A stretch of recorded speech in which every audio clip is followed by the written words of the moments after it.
As a Man Thinketh, Chapter 3, Effect of Thought on Health and the Body.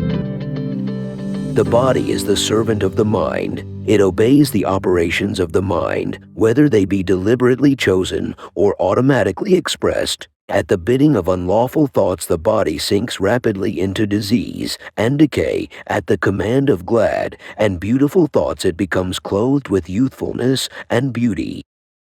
Disease and health, like circumstances, are rooted in thought. Sickly thoughts will express themselves through a sickly body. Thoughts of fear have been known to kill a man as speedily as a bullet, and they are continually killing thousands of people just as surely, though less rapidly. The people who live in fear of disease are the people who get it. Anxiety quickly demoralizes the whole body and lays it open to the entrance of disease, while impure thoughts, even if not physically indulged, will soon shatter the nervous system.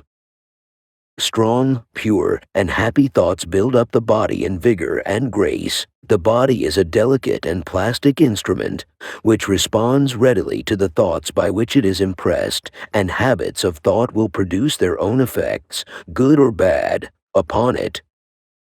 Men will continue to have impure and poisoned blood so long as they propagate unclean thoughts. Out of a clean heart comes a clean life and a clean body. Out of a defiled mind proceeds a defiled life and corrupt body. Thought is the fount of action, life, and manifestation. Make the fountain pure, and all will be pure. Change of diet will not help a man who will not change his thoughts. When a man makes his thoughts pure, he no longer desires impure food.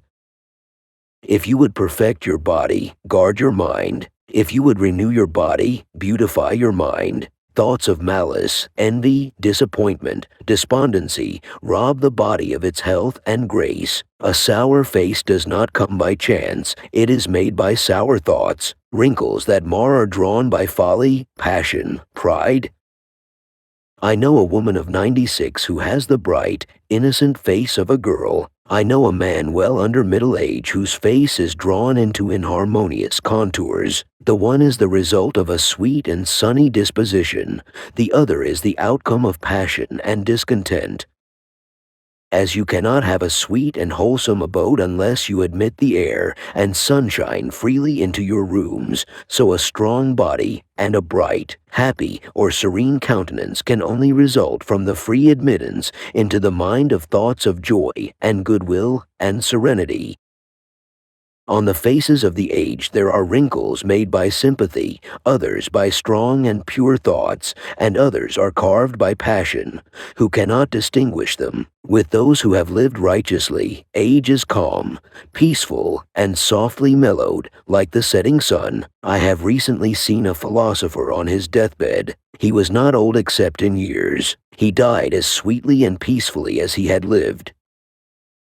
There is no physician like cheerful thought for dissipating the ills of the body. There is no comforter to compare with goodwill for dispersing the shadows of grief and sorrow. To live continually in thoughts of ill will, cynicism, suspicion, and envy is to be confined in a self-made prison hole. But to think well of all, to be cheerful with all, and to patiently learn to find the good in all, such unselfish thoughts are the very portals of heaven, and to dwell day by day in thoughts of peace toward every creature will bring abounding peace to their possessor.